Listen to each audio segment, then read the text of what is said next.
The Assassin's Creed is a tempting legend made for video games and chronicles from the times of the Crusades.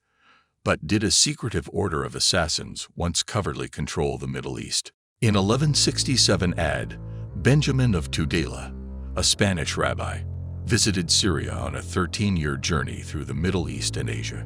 His description of Syria includes what is probably the first European account of a group that would provoke horror and fascination in the West, the Hashashins, or the Nizari Ismaili State.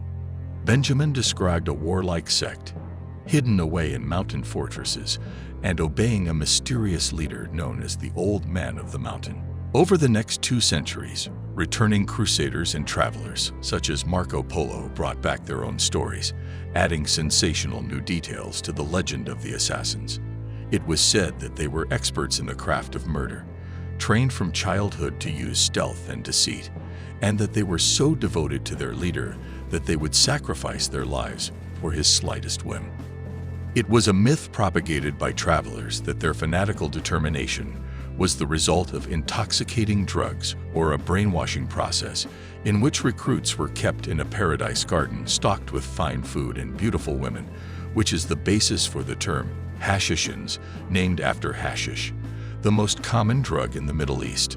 They strongly believed that they could go on forever enjoying such pleasures in the afterlife if they gave their life for their leader's ambitions.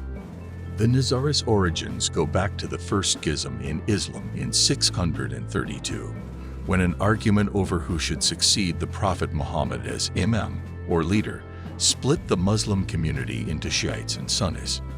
In the 9th century, another disagreement over leadership arose among Shiites. Followers of a leader named Ismail ibn Jafar broke off into their own sect, the Ismailis. Declared as decadent heretics, the Ismailis were hated by Shiite and Sunni Muslims alike and had to struggle to maintain their social standing. Dynastic strife among the Fatimids, who were the heads of the Ismaili movement, resulted in the establishment of a rival caliphate of Egypt in opposition to that of the Abbasids of Baghdad. One of the followers of the Ismaili sect was Hassan Saba, who swore allegiance to the Fatimids and set out on a journey to Cairo to study, traveling through the entire Middle East and Levant, learning about the people and their values. After the death of the Fatimid Caliph al-Mustansir in 1094, an Ismaili prince named Nizar was in line to rule Cairo. When he was passed over in favor of his younger brother, Nizar briefly seized and ruled Alexandria, but was executed. Hassan and other Ismaili in Iran refused to recognize the new Fatimid Caliph in Cairo and transferred their allegiance to the deposed Nizar. They fled to Persia, where they founded their own branch of Ismailism and established their own line of succession. Ismaili missionary Hassan Saba became their leader. There thus grew up the sect of the Nizari Ismaili, who were at odds with almost all of Islamic rulers across the Middle East. In 1090, Hassan and his allies had captured the hill fortress of Alamut near Kazvin, Iran, from the Sunni Seljuk Empire. After establishing a headquarter in Alamut, Hassan, as Grand Master or leader of the sect, seized a number of other castles, creating a small but exceedingly powerful Nizari Ismaili State. By the dawn of the 12th century, Hassan commanded from Alamut a chain of strongholds all over Iran and Iraq, and also a network of propagandists and agents in enemy camps and cities. The attempts by the Turkish Seljuk Sultanate to capture Alamut failed, and also incited the Nizarists to start acting against the Seljuks. Outnumbered and surrounded by enemies on all sides, the embattled Nizari state did what it needed to survive. Traditional military tactics would have been useless for the Nizari. For the protection of the state and the ideals of Hassan, they trained a select group of highly skilled fighters called Fidayeen. Fidayeen were known both for their devotion and their deadliness. They carried out surgical strikes against selected political targets. Trained to infiltrate, kill, and endure torture and death if necessary, the Nizari Fidayeen gained an outsized reputation, claiming many victims among the generals and statesmen of the Abbasid Caliphate, including 2 caliphs. One of their most prominent victims was the Seljuk vizier Nizam al-Mulk, who was stabbed by a Nizari fighter disguised as a Sufi mystic in 1092. Members responsible for performing assassination were extensively trained not only to be masters of combat, but also to be masters of the mind. Many of the assigned assassinations required extremely meticulous planning, sometimes for months or even years, and adaptability to avoid enemy security and get close to targets. The assassins also had to be both young and in their physical prime in order to perform physical actions stealthily and quickly on their missions. In matters where assassination was not deemed necessary, other agents of the order made use of non-lethal tactics, such as various forms of psychological warfare, to threaten the enemies into accepting Hassan's ideals or demands. In the early 12th century, the Nizaris extended their activities to Syria, coming into conflict with Seljuk rule.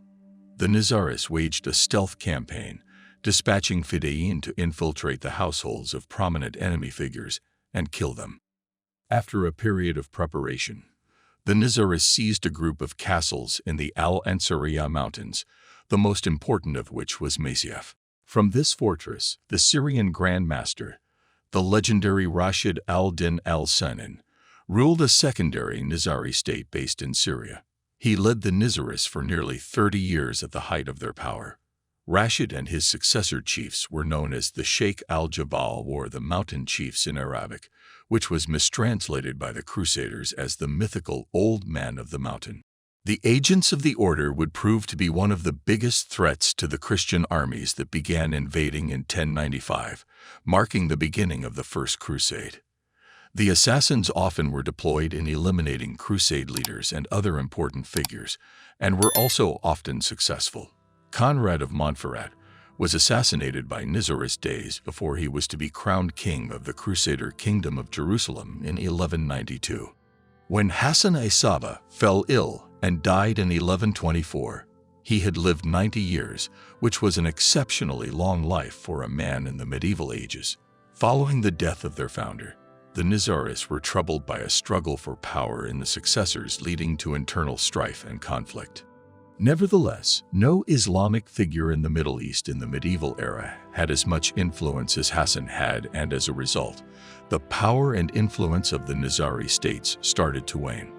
The Nizari Ismaili State managed to survive for 166 years, but it could not withstand the Mongols, who began their conquest of the Islamic world in 1219. The Nizari warfare techniques proved to be ineffective against the Mongols. The fidayeen espionage and covert operations depended upon blending into the enemy cities and camps, which was remarkably effective among other Islamic states and even Christian armies, but the Mongols were a completely different race unknown to the Nizaris and spoke a language which they could not decipher.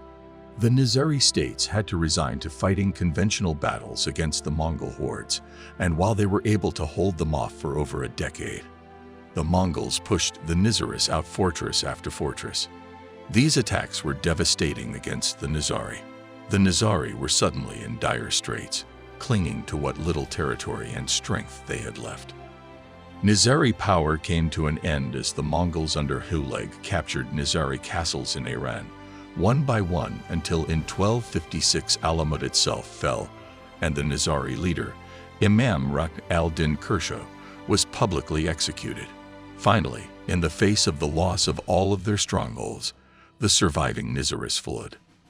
When the Mongols were gradually pushed out of the Islamic territories by the Mamluks after their decisive victory in the Battle of Ain Jolut in 1260, the Syrian castles were gradually subjugated by Baybars, Sultan of the Mamluk dynasty, and placed under Mamluk governors.